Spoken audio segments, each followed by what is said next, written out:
आपके अपने YouTube channel ask your gynaecologist में। मैं डॉक्टर सोनल परिहार हमेशा की तरह एक नया टॉपिक लेकर आपके सामने उपस्थित हुई हूँ। ये टॉपिक आप ही लोगों में से किसी ने रिक्वेस्ट किया है। बहुत ही छोटा सा टॉपिक है बट बहुत इंपॉर्टेंट है आपके लिए, स्पेशली उन लेडीज के लिए जो प्रेग्नेंट है, राइट। तो इससे पहले कि मैं स्टार्ट करूं, मैं आप लोगों को थैंक्स बोल दूं कि आप लोग बहुत अच्छी तरह से मेरे चैनल को लाइक कर रहे हैं, सब्सक्राइब कर रहे हैं। बहुत अच्छा रिस्पांस आ रहा है, बहुत ही इंटरैक्टिव चैनल हो गया है। मेरी 20 साल की प्रैक्टिस में इतना मुझे कभी मजा नहीं आया हॉस्पिटल में बैठ के पेशेंट्स देखने का, जितना कि मुझे यूट्यूब पे आप लोगों से बात करने में आता है। पहले मैं आप लोगों को आंसर लिख कर देती थी, अब मैंने डेली लाइव आना शुरू कर दिया है, कभी 2 बार कभी 1 बार, और सारे क्वेश्चंस का स्क्रीनशॉट लेके मैं सबका आंसर आपको दे रही हूँ। मेरी पूरी कोशिश रहती है कि मैं सारे आंसर्स दे दूं। अगर एक आध कोई मिस हो रहे हैं तो प्लीज आप वापस से लिख दीजिए, दूसरी या तीसरी बार वो मेरी नजर में आ ही जाता है। कई बार YouTube नोटिफिकेशंस नहीं देती है, तो आप लोगों को बहुत लोगों को कंप्लेंट्स हैं कि मैम पता ही नहीं चलता आप कब लाइव जाते हैं। तो ये YouTube ने अपने आप ही अपना कुछ चेंजेस करे हैं अपने प्रिंसिपल्स में। बहुत से लोग कंप्लेन कर रहे हैं जो यूट्यूबर्स हैं जिनको कि नोटिफिकेशंस भेजने की आदत है। तो YouTube की ही तरफ से प्रॉब्लम है, नोटिफिकेशन नहीं आ रहा है, तो आपको जस्ट थोड़ा सा ध्यान रखना पड़ेगा। जब भी मैं लाइव जाऊंगी जरूरी नहीं कि आपको उसी समय रिस्पॉन्ड करना है, क्योंकि मैं उस समय लाइव आंसर्स नहीं देती हूँ, मैं पहले के रिकॉर्डेड क्वेश्चंस का आंसर देती हूँ। तो अगर आप बाद में भी उस वीडियो को देखते हैं, आप अपना क्वेश्चन लिख दीजिए, उसका आंसर आपको दूसरे दिन मिल जाएगा, राइट।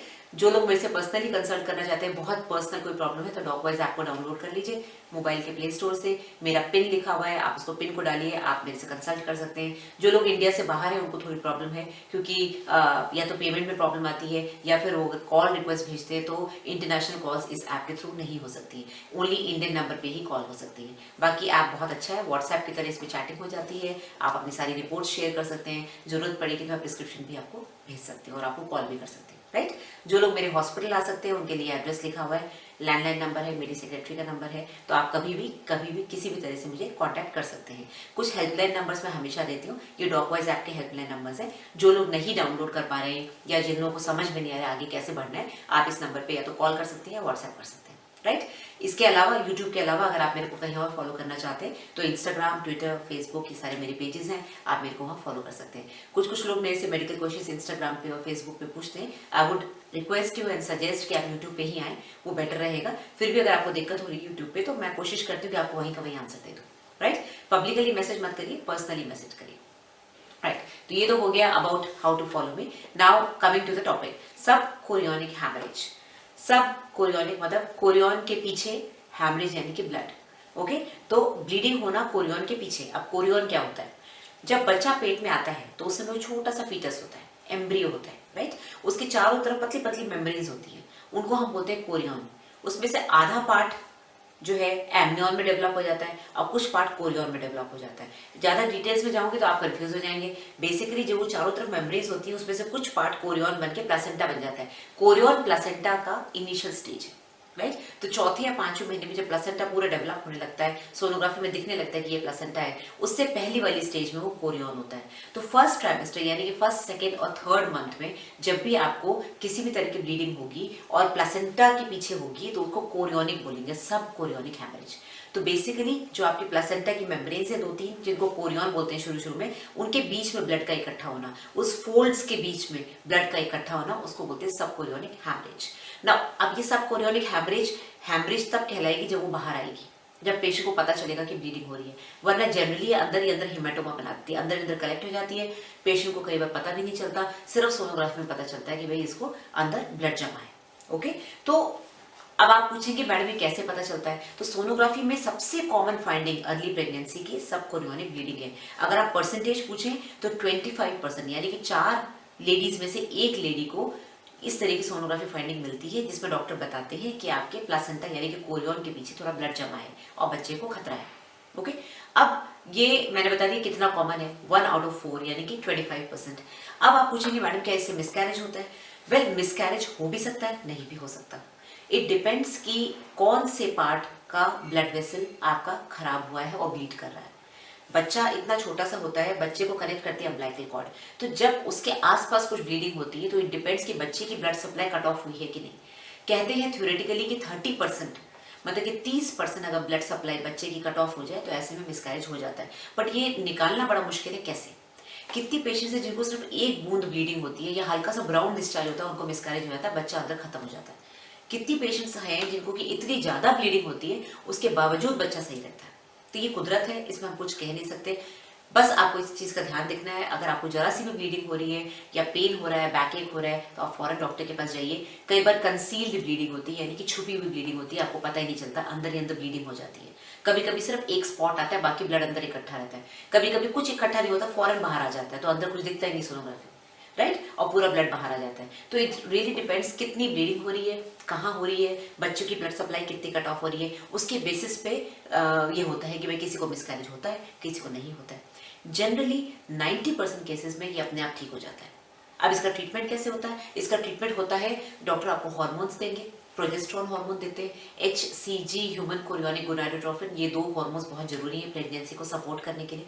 मैं पहले भी अपने एबॉर्शंस वाली वीडियो में बता चुकी हूँ कि ये हार्मोन्स सपोर्ट के लिए दिए जाते हैं। साथ में आपको बेड रेस्ट बताया जाएगा, आपको बोलेंगे कि इंटरकोर्स अवॉइड करें, कोई भी हैवी वेट लिफ्टिंग जिससे पेट पे जोर पड़े वो ना करें।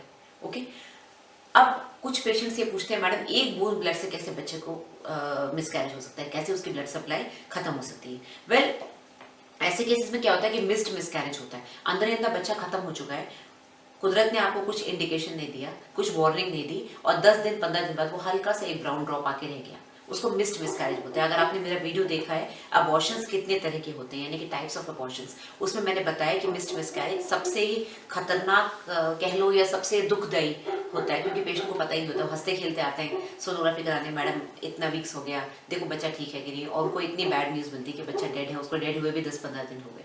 तो मिस्ड मिसकैरेज में हल्का सा ब्राउन स्पॉट आना या तेज ब्लीडिंग होना, ये बड़ा कॉमन है। और जब सबसे ज्यादा कॉमन है हल्का सा ब्राउन स्पॉट है, एक बूंद ब्लड आना, और पेशेंट को लगता है एक ही बूंद तो आया, कोई बात नहीं, लेकिन एक्चुअली मिस्ड मिसकैरेज हो चुका होता है। ओके, तो सब कोरियोनिक ब्लीडिंग घातक भी हो सकती है, आपको बस ध्यान रखना है, जो डॉक्टर आपको बोले वैसे आप करिए। अगर आपको बार बार सोनोग्राफी करानी पड़ रही है, हर 5 दिन पे 6 दिन पे, वो भी करवाइए। सोनोग्राफी से बच्चों को कोई हार्म नहीं होता, बस ध्यान रखिए, अगर आप डॉक्टर के पास टाइम से जाएंगे तो बेड रेस्ट से और हार्मोन से इस प्रेगनेंसी को कई बार बचाया जा सकता है। ओके, सिम्टम्स पे आए तो सिम्टम्स जनरली या तो ब्लीडिंग बहुत ज्यादा हो सकती है, ब्राउन स्पॉट हो जाता है, या फिर एक स्पॉट हो सकता है। पेन में क्रैम्प्स आ सकते हैं, यानी कि जैसे पीरियड्स के टाइम पे क्रैम्पी पेन आता है, उस तरह के पेन आ सकते हैं। बैक एक हो सकता है, या फिर सिंपली मीठा मीठा पेन लोअर एब्डोमेन में हल्का हल्का पेन हो सकता है। कभी कभी कुछ भी नहीं होता, पता ही नहीं चलता, सिर्फ सोनोग्राफी में पता चलता है। ओके, तो सब कोरियोनिक हेमरेज इतना ही होता है, इससे ज्यादा कुछ पे जानने की जरूरत नहीं है। अब यही हेमरेज जब आगे जाके चौथे या 5वें महीने में जब भी ब्लीडिंग होती है प्लेसेंटा के पीछे, तो इसको सब कोरियोनिक हेमरेज नहीं बोलते, तब इसको बोलते हैं retro placental bleeding, retro placental clot. Retro मतलब कि पीछे, प्लेसेंटा यानी कि प्लेसेंटा के पीछे, और क्लॉट यानी कि क्लॉट जमा होना।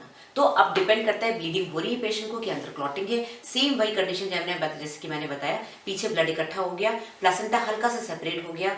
बच्चेदानी और प्लेसेंटा का सेपरेशन की वजह से क्या होता है कि जो ब्लड सप्लाई मदर से प्लेसेंटा के थ्रू बच्चे को जानी है वो कट ऑफ हो जाती है। अब वो कितना कट ऑफ हो रहा है उसके बेसिस पे बच्चे को प्रॉब्लम होती है, किसी किसी को कोई प्रॉब्लम नहीं होती, कोई पेट में खत्म हो जाता है, आईयूडी हो जाता है, किसी केस में मिसकैरेज हो जाता है, किसी केस में प्री टर्म लेबर हो जाता है, अगर 7 मंथ्स के बाद हो रहा है तो प्री टर्म लेबर हो जाता है, किसी में रप्चर ऑफ मेम्ब्रेन्स हो जाता है, मतलब कि प्री मेच्योर रप्चर, डिलीवरी के टाइम से पहले ही रप्चर हो गया मेम्ब्रेन, किसी केस में बच्चे की डेथ डिलीवरी के समय हो जाती है। तो या फिर अब्रप्शन हो जाता है। अब्रप्शन मैं पहले भी बता चुकी हूँ क्या होता है, जब प्लेसेंटा पूरा सेपरेट हो जाता है सडनली बच्चेदानी की दीवार से, तो ऐसे केस में खतरा होता है, बच्चे को फौरन डेथ होने के चांसेस होते हैं, फौरन सिजेरियन करके बच्चे को निकालना पड़ता है। तो ये सारी इसके कॉम्प्लिकेशंस हैं। आपको इसके कॉज बता दिया, कॉज अननोन है। जनरली या तो प्रेगनेंसी एबनॉर्मल होती है, या फिर कोई चेतावनी होती है बच्चेदानी की कि बच्चे में कुछ कमजोरी है, प्रेगनेंसी में कुछ कमजोरी है, इसको सपोर्ट चाहिए, हार्मोन नहीं मिल रहा है, ये चेतावनी की वजह से ब्लीडिंग होती है। ओके, तो ध्यान रखें, इससे ज़्यादा इस टॉपिक में कुछ बोलने को है नहीं। अगर आपको कोई क्वेश्चन पूछना है, आपको कोई रिपोर्ट शेयर करनी है, तो आप यूट्यूब पे इनबॉक्स पे आइए, डॉकवाइज ऐप पे आइए, और चैनल को इसी तरह से लाइक करते रहिए, शेयर करते रहिए, सब्सक्राइब करते रहिए। Thank you very much, take care.